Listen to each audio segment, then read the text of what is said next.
যুদ্ধ কি তবে আরও জোরালো হচ্ছে? মধ্যপ্রাচ্যের রণক্ষেত্রে যখন মার্কিন বাহিনীর ওপর ক্রমাগত চাপ বাড়ছে, ঠিক তখনই সামনে এলো এক বিস্ফোরক তথ্য। অভিযোগ উঠেছে ইরানকে অত্যাধুনিক যুদ্ধ সরঞ্জাম আর গোয়েন্দা তথ্য দিয়ে সরাসরি সহায়তা করছে চীন। পর্দার আড়াল থেকে ড্রাগনের এই নিঃশব্দ পদচারণা কি নতুন কোনো বিশ্বযুদ্ধের ইঙ্গিত? সদ্য প্রকাশিত বিভিন্ন রিপোর্ট অনুযায়ী চীনের বেশ কিছু প্রযুক্তি প্রতিষ্ঠান এখন ইরানের জন্য চোখ আর কানের কাজ করছে। অত্যন্ত নিখুঁত আর্টিফিশিয়াল ইন্টেলিজেন্স বা এআই ব্যবহার করে মার্কিন রণতরী ও বিমান বাহিনীর গতিবিধি ট্র্যাক করছে তারা।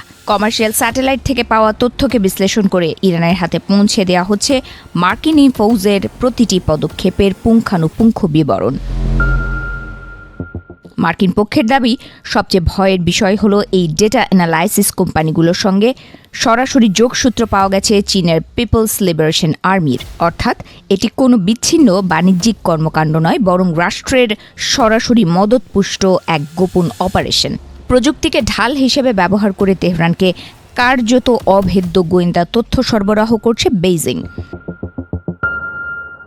গোয়েন্দা নজরদারিতে উঠে এসেছে আরও এক ভয়ঙ্কর সত্য। সম্প্রতি চীন থেকে 5টি জাহাজ এসে ভিড়েছে ইরানের বন্দরে। ধারণা করা হচ্ছে এই জাহাজগুলোতে ছিল বিপুল পরিমাণ সোডিয়াম পারক্লোরেট। সাধারণ মানুষের কাছে এটি কেবল একটি রাসায়নিক নাম হলেও সামরিক দুনিয়ায় এটি সলিড রকেট ফুয়েল, ক্ষেপণাস্ত্রের জ্বালানির প্রধান উপাদান। আমেরিকা ও তার মিত্ররা একের পর এক বিমান হামলা চালিয়ে ইরানের ক্ষেপণাস্ত্র তৈরির কারখানাগুলো গুঁড়িয়ে দেওয়ার চেষ্টা করেছে।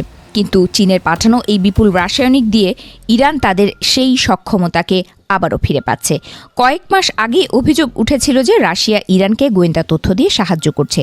এবার সেই তালিকায় যুক্ত হলো বিশ্বের দ্বিতীয় বৃহত্তম অর্থনীতি চীন। দুই পরাশক্তির এই হাত মেলানো মার্কিন আধিপত্যের জন্য বড় ধরনের হুমকি হয়ে দাঁড়িয়েছে। প্রশ্ন জাগে, আমেরিকার রোষানলে পড়ার ঝুঁকি কেন নিচ্ছে চীন? সামরিক বিশ্লেষকদের মতে এর পেছনে কাজ করছে অর্থ এবং ভূ রাজনৈতিক প্রভাব। মার্কিন অভিযানগুলোতে নজরদারি করার সক্ষমতার প্রদর্শন করতে চাইছে বেইজিং।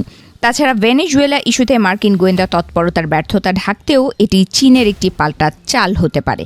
পরিস্থিতি এখন খাদের কিনারায়। একদিকে ইরানের সামরিক জেদ, অন্যদিকে চীনের প্রযুক্তিগত ও রসদ সহায়তা। সব মিলিয়ে আরও অস্থির সময়ের দিকে ধাবিত হচ্ছে মধ্যপ্রাচ্য। কেন মার্কিন প্রশাসন এই জাহাজগুলোর বিরুদ্ধে কোনো কঠোর ব্যবস্থা নিচ্ছে না, তা নিয়ে খোদ আমেরিকার অভ্যন্তরেই বাড়ছে সমালোচনা।